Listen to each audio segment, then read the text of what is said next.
नमस्कार दोस्तों, स्वागत है आपका मॉडल सीरीज में। मॉडल सीरीज करने वाले सारे लोगों को मैं सबसे पहले बता दूं कि अगर जिस भी टॉपिक का, जैसे ये आज का जो टॉपिक है ये सेक्टोरल मॉडल है। सेक्टोरल मॉडल व्हाइट्स ने दिया था और व्हाइट ने का जो मॉडल है इसको पूरे डिस्क्रिप्शंस के साथ हमने एप्लीकेशंस पे अपलोड कर दिया है। फ्री में उसको आप ले सकते हैं। तो मॉडल सीरीज के हर नोट्स को, हैंड रिटेन नोट्स को अगर आपको लेना है तो आप एप्लीकेशंस पे चले जाइए और वहां से आप डाउनलोड कर सकते हैं। आपको जो नोट्स मिलेगा ये इस फॉर्मेट में मिलेगा, लेकिन अभी हम इस फॉर्मेट्स में आपको जो नोट्स देंगे उसका पूरा एक्सप्लेनेशन यहाँ पे कर देंगे। तो वहाँ पे वीडियो का लिंक्स भी आपको मिल जाएगा जो सारे फ्री हैं।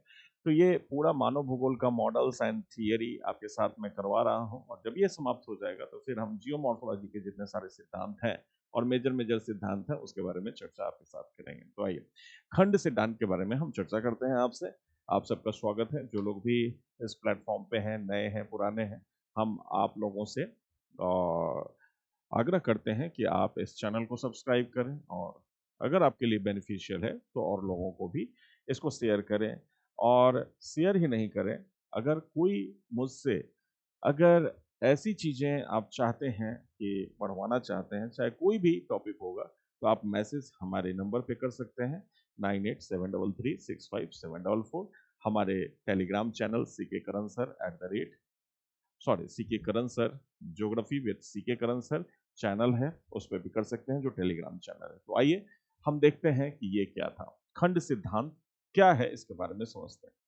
सबसे पहले मुझे इस चीज को बताइए, हमने इससे पहले आपको कॉन्सेंट्रिक जोन मॉडल बताया था, यानी नगरों के विकास के प्रतिरूप को समझाया था।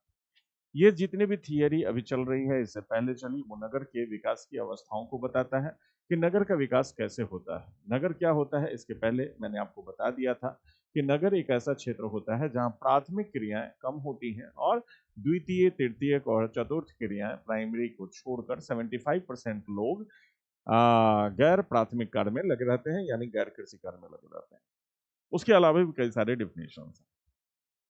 नगर का विकास कॉन्सेंट्रिक जोन मॉडल को 1925 में दिया गया, और इस मॉडल को आप देखेंगे उसके बाद दिया गया था 1938 के करीब दिया गया था, 28 के करीब दिया गया, 38 के करीब दिया गया था। अभी पूरा डिस्कशन हम करेंगे।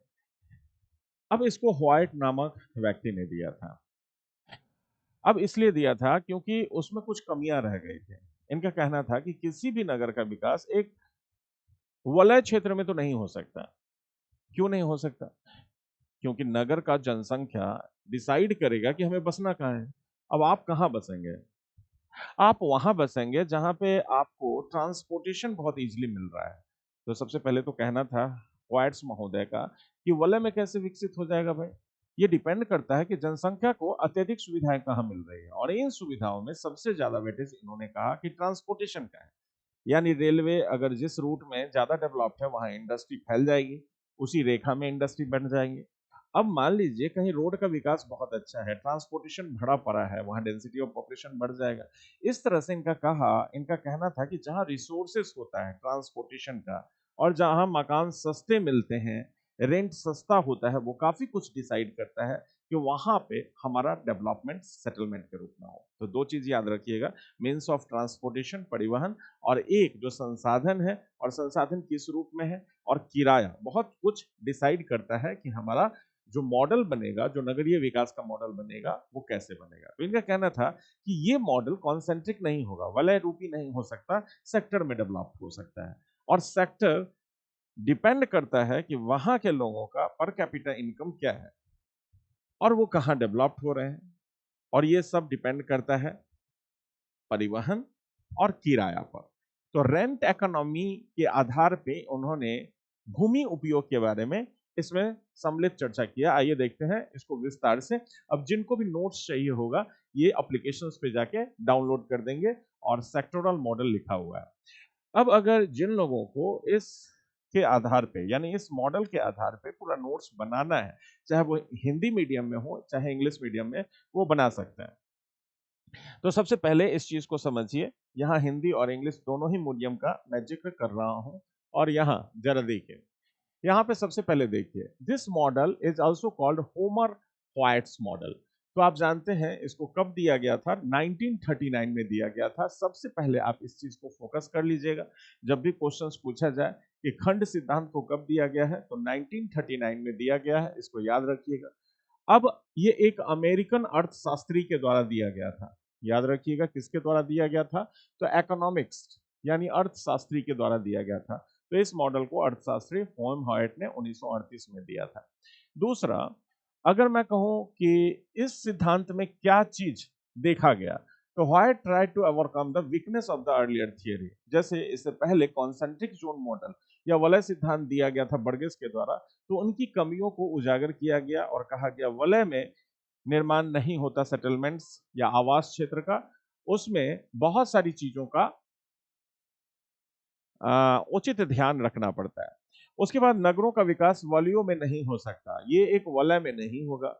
और उसके आधार पर उन्होंने कहा था कि sectoral model based on residential rent pattern and impact of transportation. मैंने आपको कहा कि जो वलय सेक्टर के रूप में क्यों डेवलप होगा, क्योंकि बहुत कुछ डिसाइड करता है कि ट्रांसपोर्टेशन किधर अच्छा है किधर खराब है। जैसे मान लीजिए इंडस्ट्री का डेवलपमेंट अगर हो रहा है, तो वो इंडस्ट्री क्यों वहां पे डेवलप्ड है। मान लीजिए आयरन एंड स्टील का डेवलपमेंट हो गया, यहाँ एल्यूमिनियम इंडस्ट्री का डेवलपमेंट हो गया, या फिर वहां पे अगर आप सीमेंट इंडस्ट्री लगा रहे हैं, तो रॉ मटेरियल को आप मंगाएंगे तो कहां से मंगाएंगे? बस ट्रक से तो मंगाएंगे नहीं, रेलवे से मंगाएंगे। तो इंडस्ट्री उसी लाइन में डेवलप होगी और लंबी सी एक संरचना इंडस्ट्री की बन सकती है, जो रेलवे लाइन के दोनों तरफ होगी और उसको सेक्टर में आप बांट सकते हैं। तो इसमें इन सब चीजों के बारे में जिक्र किया गया है। उसके बाद जरा देखिए, अब अगर मैं आपसे कहूं कि ये जो थियरी है, ये बेसिकली बर्गेस की भी थियरी, और जो व्हाइट्स का मॉडल जो खंड सिद्धांत है, ये अमेरिका के नगरों के सर्वे के आधार पर किया गया। और उसमें अगर आपसे पूछा जाए कि लगभग कितने अमेरिकी शहर को इसमें सर्वे किया गया है, 34। जैसे आप देखेंगे पिछले क्लासेस में हमने आपको बताया था शिकागो, तो शिकागो का सर्वेक्षण इन्होंने भी किया। और ऐसे ऐसे बहुत सारे शहर हैं अमेरिका में जो एक नगर की अवस्थाओं को क्रॉस कर चुके हैं, उसके आधार पे इनका एक्सपीरियंस था। अब ये आप जानते हैं कि ये एक अर्थशास्त्री थे। अब अर्थशास्त्री को क्या चाहिए? इंडस्ट्री का डेवलपमेंट बेस्ट किस चीज पे है? तो इकोनॉमिस्ट अपने हिसाब से सोचेगा, भाई ऐसे वलय का निर्माण तो कोई ऐसा बेतुकी बात कर रहा है, ये तो सेक्टर में ही हो सकता है। और ये डिपेंड करता है कि ये रिसोर्सेस हमारा, हमको जो सुविधा मिल रही है, सर्विसेज मिल रही है, वो काफी कुछ हमारे चीजों को डिसाइड करेगा। तो ये कहता है कि सेक्टोरल मॉडल में इसका विकास होगा। नगरों का विकास प्रतिरूप किराए के द्वारा भी निर्धारित किया जाता है। तो whites prepared A map showing how rent changes sector irrespective of concentric circle. यानी रेंट्स जो डिसाइड करेगा कि उस आवास क्षेत्र का विकास कहां पे होगा। याद रखिएगा, काफी कुछ रेंट डिसाइड करेगा। उसके बाद जरा देखिए, व्हाइट्स का कहना था कि दो प्रमुख कारक है। एक कारक है रेंट, याद रखिएगा, किसी भी सेटलमेंट्स कहां होता है, ये डिसाइड करता है कि वहां जो मकान का किराया है, इमारत का किराया है, इंडस्ट्री इंफ्रास्ट्रक्चर का जो किराया है, वो कितना है। तो किराया सबसे पहला निर्धारक कारक है। दूसरा एक कारक है परिवहन। तो याद रखिएगा, एक कारक क्या है? परिवहन एक कारक है। उसके बाद देखिए, etch sector has the own advantage industrial area linked with railway. जैसे सभी सेक्टर अगर डेवलप्ड होता है तो उसका कुछ ना कुछ एडवांटेजेस है, तभी वहां पे वो डेवलप्ड हुआ है। जैसे अगर कोई इंडस्ट्री डेवलप्ड हो रहा है तो रेलवे लाइन के किनारे हो रहा है, या मान लीजिए कोई ऐसे फुटलूज इंडस्ट्री डेवलप्ड हुआ है तो वहां पे सुविधाएं, सर्विस सेक्टर बहुत अच्छा है, तभी डेवलप्ड हुआ है। अगर कोई लो इनकम ग्रुप अगर डेवलप्ड हुआ है तो वो इंडस्ट्री के बगल में है, उनको वहां पे क्या मिल जाता है? वहां पे अगर सस्ता रेंट मिल जाता है, आवाजाही बहुत निकटतम दूरी पे है तो वहां बस जाता है। हर क्षेत्र का, सेक्टर का अपना एडवांटेज होता है, इनका ये कहना था। अब इसके अनुसार उनका कहना है कि कोई भी जो मॉडल है, यानी जो मॉडल है ये सीबीडी एरिया से शुरू होता है और इसमें 5 एरिया डेवलप्ड होते हैं, यानी 5 सेक्टर डेवलप्ड हो जाते हैं। जिसमें सबसे पहला उन्होंने जो जिक्र किया है, उसमें जरा देखिए, पहला जो मॉडल है ये कहता है सीबीडी एरिया को डिसाइड करता है। अब आप लोग कहेंगे सीबीडी एरिया क्या होता है? तो ये एक्चुअली में केंद्रीय व्यापारिक क्षेत्र होता है। अब केंद्रीय व्यापारिक क्षेत्र की विशेषता क्या होती है? तो आप जानते हैं केंद्रीय व्यापारिक क्षेत्र की विशेषता क्या होती है? यहाँ आप देखेंगे ऊंची ऊंची इमारतें होती हैं। अब ऊंची ऊंची इमारतें का मतलब हाई राइज बिल्डिंग होता है। आप देखेंगे जैसे इंडिया के संदर्भ में दिल्ली में अगर आ जाए तो राजीव चौक वाला एरिया आप देखिए, हाई राइज बिल्डिंग होगा, उसमें ऊंची ऊंची इमारतें होंगी, पहली विशेषता है, ऊंची ऊंची इमारतें होंगी। दूसरा इसकी विशेषता क्या हो सकता है? Pollution free environment. देखिए सीबीडी एरिया ये इंडस्ट्रियल पॉल्यूटेड एरिया नहीं होता, ये पॉल्यूशन फ्री एरिया होता है। सिर्फ सर्विस सेक्टर का डेवलपमेंट्स यहाँ पे होता है। जो बड़े बड़े कॉर्पोरेट ऑफिस है ये यहाँ पे काम करते हैं, कंप्यूटराइजेशन आज के डेट में वहां हो चुका होता है। तो ये प्रदूषण मुक्त जगह होता है, याद रखिएगा। क्या होता है? ये प्रदूषण मुक्त स्थान होता है जहां अधिकतर आवाजाही होती है। यहाँ पे कॉर्पोरेट ऑफिस, याद रखिएगा, कॉर्पोरेट दफ्तर, ये अधिकतर आप देखने को मिल जाएगा।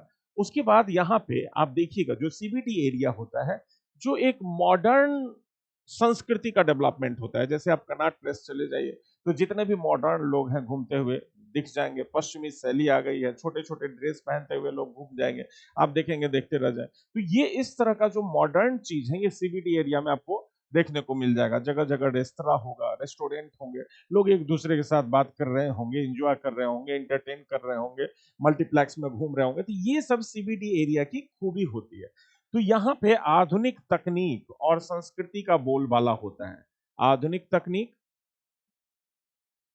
एवं संस्कृति का बोलबाला। Attraction of tourism activity. अगर इस क्षेत्र में सीबीडी एरिया में देखेंगे, जैसे राजीव चौक है, वहां बहुत सारे आपको गोरे गोरे लोग, फॉरेनर्स या बाहर के लोग मिल जाएंगे, क्योंकि ये अट्रैक्ट करता है और दिन में ये काफी भीड़ भाड़ वाला एरिया होता है। तो सीबीडी एरिया तो आप समझ गए। और ए जोन में यानी सेंटर में यही होता है। सेंटर, किसी भी सेंटर में, यानी अगर नगर का विकास होगा तो व्यापारिक क्षेत्र के चारों तरफ ही विकसित होता है। तो ये क्या करता है? तो पर्यटक के अट्रैक्शन का भी क्षेत्र होता है, पर्यटक के आकर्षण का भी क्षेत्र डेवलप्ड होता है। पर्यटक के आकर्षण का क्षेत्र डेवलप्ड होगा, समझ गए? तो ए एरिया का मतलब यहां देखिए, ये जो सेंटर वाला एरिया है ये ए है। तो याद रखिएगा जब भी कभी आपसे ये फिगर अगर एग्जाम में पूछा जाए तो जो सेंटर वाला पार्ट होता है, बिल्कुल केंद्र वाला पार्ट होता है, उसको हम सीबीडी एरिया कहते हैं। अब जरा देखिए बी पार्ट्स, जो बी होता है उसमें हम क्या कहते हैं? बी पार्ट्स क्या होता है? इंडस्ट्री सेक्टर होता है।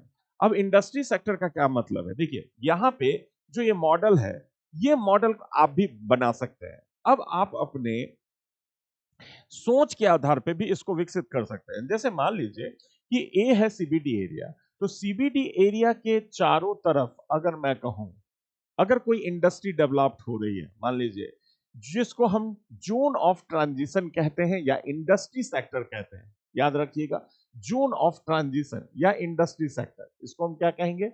Zone of transition.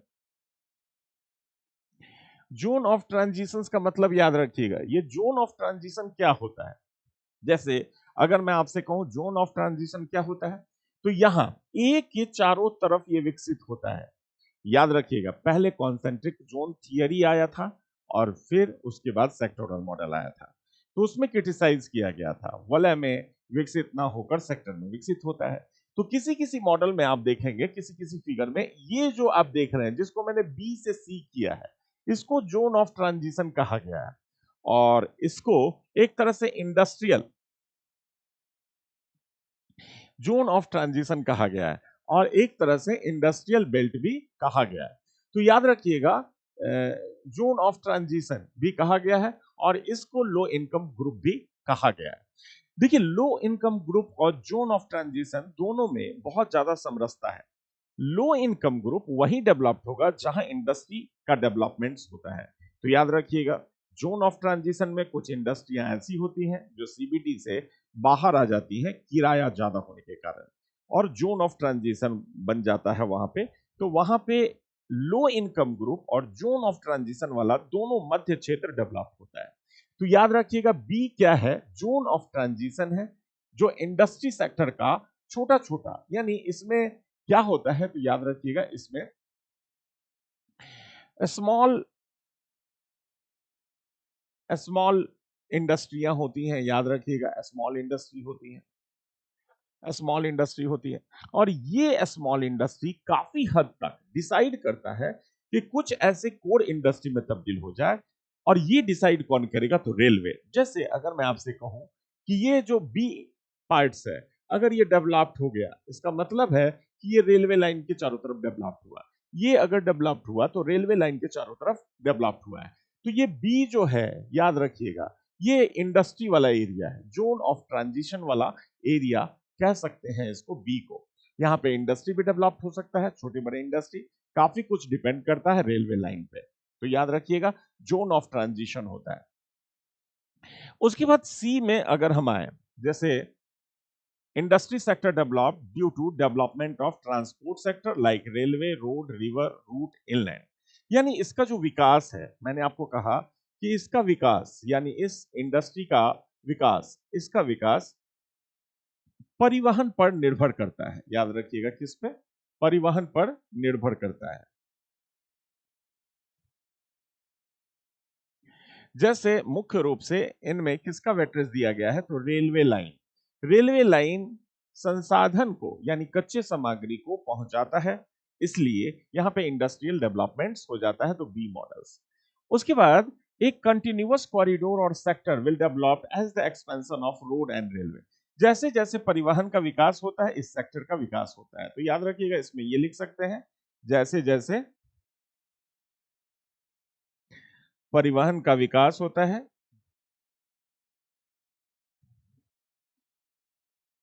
इस क्षेत्र का विकास हो जाता है। समझ गए? जैसे जैसे परिवहन का विकास होगा, इस क्षेत्र का विकास होगा। अब जरा देखिए सी क्या कह रहा है। सी का मतलब है कि लोअर रेजिडेंशियल क्लास। इसका मतलब है यहां पे निम्न आय वर्ग के लोग रहते हैं। सी वाले क्षेत्र में निम्न आय वर्ग के लोग रहते हैं, याद रखिएगा, निम्न आय वर्ग के लोग यहां पे रहते हैं। तो इसका मतलब क्या है? Residence of low income group, road, high population density, small houses with poor ventilation. तो इसकी विशेषता क्या है? आप जानते हैं, जनसंख्या घनत्व अत्यधिक होगा, अत्यधिक होगा, याद रखिएगा। और छोटे छोटे आवास होंगे, छोटे छोटे आवास होंगे। और पुअर वेंटिलेशन का मतलब वहां पे एक तो गंदगी भी हो सकती है, और हवाओं का रुख जो होता है बहुत, पुअर वेंटिलेशन का मतलब है हवादार कमरे नहीं होते हैं। This sector grew as the industry grow which depends upon the expansion of the transportation. तो अगर मैं आपसे कहूं ये किस चीज पे निर्भर है? यह निर्भर है उद्योगों के विकास और स्थानांतरण पर।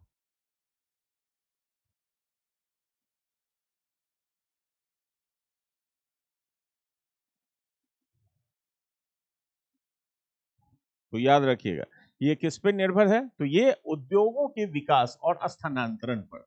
तो समझ गए? तो तीसरा आप समझ गए, निम्न आय वर्ग के लोग वहीं रहते हैं, जैसे लेबर क्लास, इंडस्ट्री जहां डेवलप्ड होगी उसी के चारों तरफ रहेंगे। इनको ज्यादा परिवहन कॉस्ट नहीं देना है, तो ये पैदल भी चले जाते हैं इंडस्ट्री में, साइकिल से चले जाएंगे, जिनमें बहुत मिनिमम परिवहन कॉस्ट आता है। तो वहीं ये सी ब्लॉक में डेवलप होता है, सी सेक्टर में डेवलप हो जाते हैं। डी वाला पार्ट क्या है? कहा जाता है मिडिल क्लास यानी मध्यम वर्गीय आवास क्षेत्र, इसको कहते हैं। इसको क्या कहते हैं? मध्यम वर्गीय आवास क्षेत्र। याद रखिएगा, इसको हम मध्यम वर्गीय आवास क्षेत्र के नाम से जानते हैं। अब मध्यम वर्गीय आवास क्षेत्र कहां डेवलप होगा? तो ये लेबर क्लास से थोड़ा सा पीछे डेवलप होता है। जैसे आप देख रहे हैं ना, ये जो डी वाला क्षेत्र है, ये वाला क्षेत्र, सी देख तो रहे हैं, ये निम्न आय वर्ग के लोग हैं, ये इंडस्ट्री जैसे जैसे एक्सपेंड करेगी उसी तरफ विकसित होते हैं। और सी, यहां इंडस्ट्री है तो यहां विकसित हो जाएंगे। ठीक है? तो ट्रांजिशनल जोन, याद रखिएगा, ट्रांजिशनल जोन सीबीडी एरिया के चारों तरफ तो होगा ही होगा, लेकिन इसके चारों तरफ निम्न आय वर्ग के लोग भी होते हैं। अब डी जो मिडिल क्लास वर्ग है, ये वहां होते हैं जहां थोड़ा सा अच्छा रेंट होता है, हाउस थोड़े थोड़े बड़े होते हैं, और कहा जाता है जो डी होते हैं मध्यम वर्ग, ये आवास के लिए सबसे बेहतर स्थान होते हैं। तो ये जगह किसके लिए है? तो income group can afford more substantial travel cost, थोड़ा सा जो परिवहन कॉस्ट को वहन कर सकते हैं। तो यहां पे उनका विकास होता है जो परिवहन परिवहन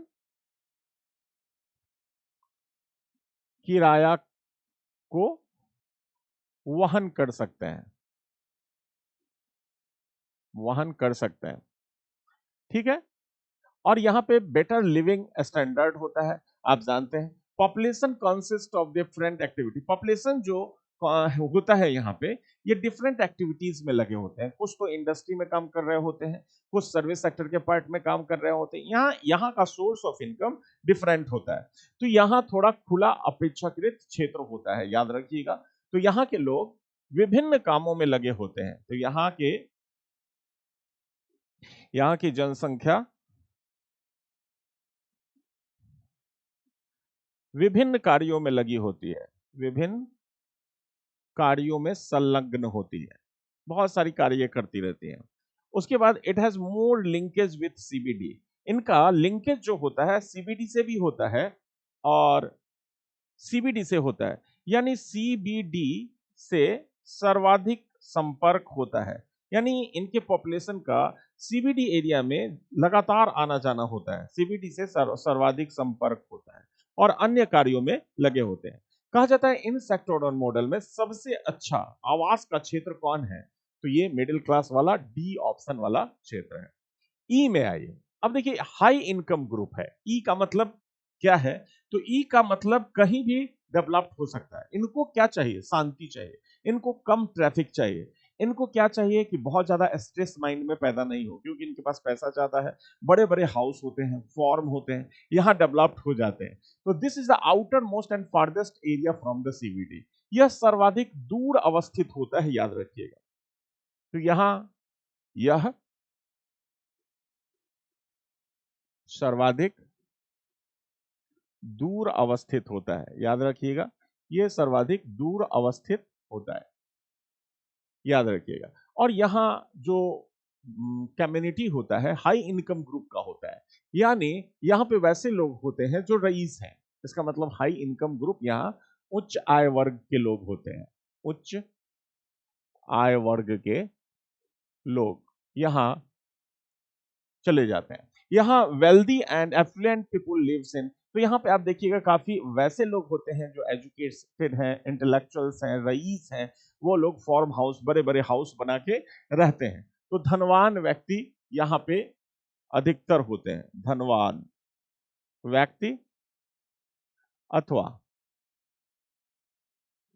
सुसभ्य और इंटेलेक्चुअल लोगों का बसाव होता है, लोगों का बसाव होता है। समझ गए?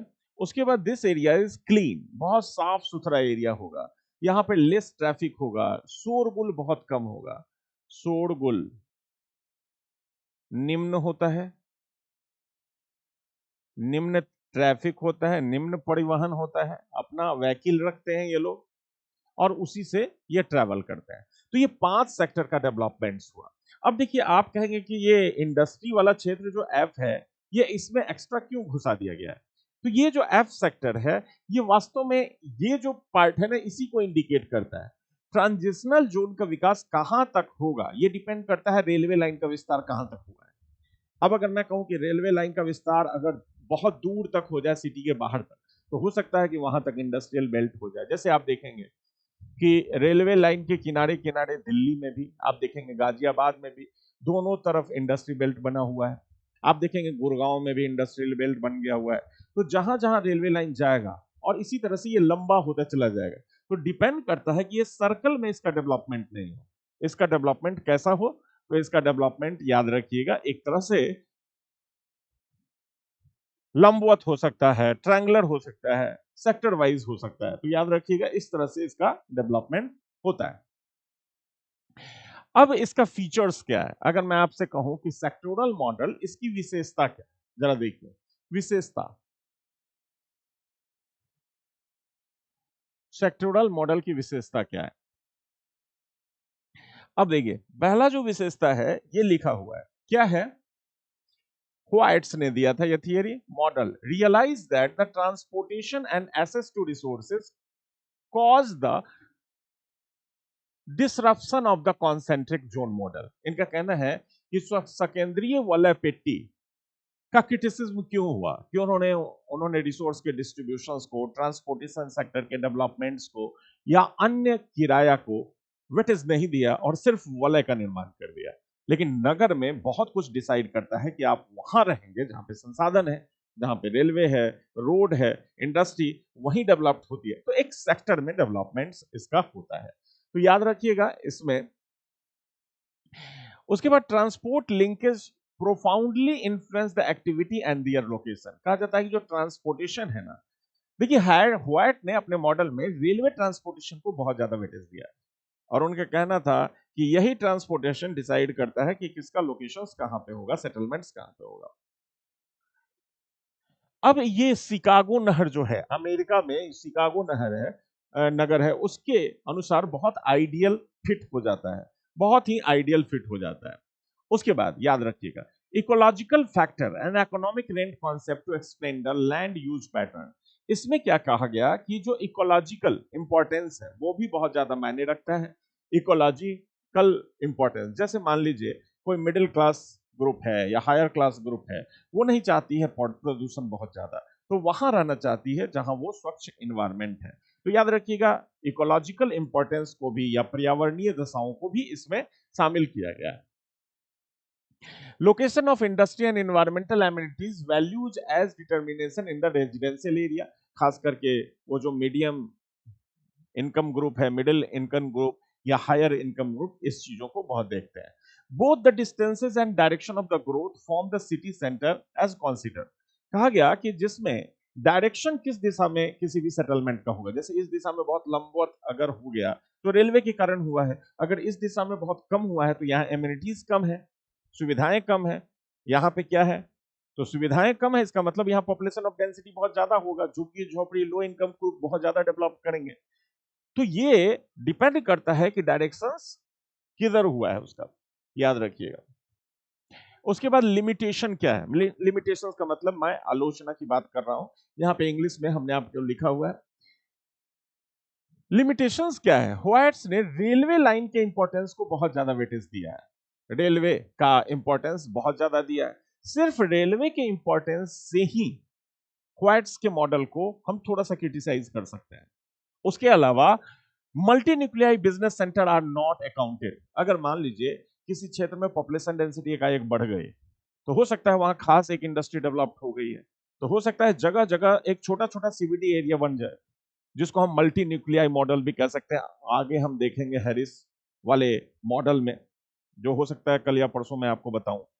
तो इसमें छोटे छोटे न्यूक्लियाई मॉडल्स को नहीं रखा गया, शामिल नहीं किया गया है, इस आधार पे इसका क्रिटिसिज्म हो सकता है।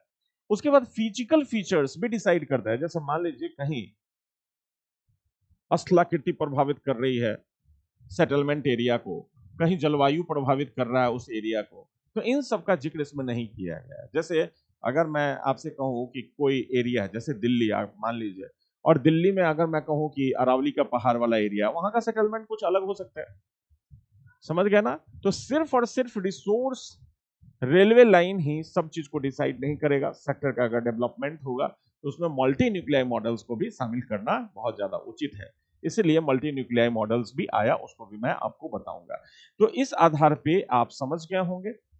अगर आपको ये समझ में आया तब तो ठीक है, अगर फिर भी अगर आप कोशिश करें समझना, नोट्स पढ़ के भी आप एक मॉडल डेवलप कर सकते हैं, नोट्स बना सकते हैं, और इससे पूछे गए क्वेश्चंस बहुत सारे हैं। तो सिर्फ और सिर्फ ये क्वेश्चन पूछा जाता है यहां पे कौन सा सेक्टर डेवलप हुआ है, तो याद रखिएगा 5 ही है इसमें। जो लास्ट में एफ दिया गया है वो industry as develop as the railway transportation develop. Railway जहां जाएगा इंडस्ट्रियल सेक्टर वहीं जाएगा, क्योंकि हमने बी को सिर्फ इंडस्ट्री का दर्जा नहीं दिया था। ये इंडस्ट्री वैसी होती है जो पॉल्यूशन भी करती है, तो बी वाला जो सेक्टर होता है उसमें पॉल्यूशन कम होता है, वैसे होते हैं जो सीबीडी एरिया से कॉर्पोरेट ऑफिस शिफ्ट हुए होते हैं। तो पॉल्यूशन वाले इंडस्ट्री के लिए एक एफ जोन दिया गया है, जो नॉर्मली किताबों में नहीं है और पूछा भी नहीं जाता है। तो याद रखिएगा मॉडर्न के रूप में एफ को हम शामिल करते हैं। तो आज की क्लास यहीं समाप्त होती है, और अगर एप्लीकेशंस पे जाके इसके नोट्स को आप ले लेते हैं तो आप बेटर कर पाएंगे और नोट्स भी बना पाएंगे, क्योंकि जो भी मॉडल्स हम आपके साथ डिस्कस करेंगे वो नोट्स के साथ ही डिस्कस करेंगे, उसको आप फ्री में एप्लीकेशन से ले सकते हैं। इस बोर्ड पीपीटी को भी आप ले सकते हैं जो इंग्लिश मीडियम वाले हैं। तो इंग्लिश मीडियम के नोट्स को मैं बाद में अपडेट करूंगा, अभी हिंदी मीडियम्स के नोट्स को अपडेट कर रहा हूं। Thank you, all the best.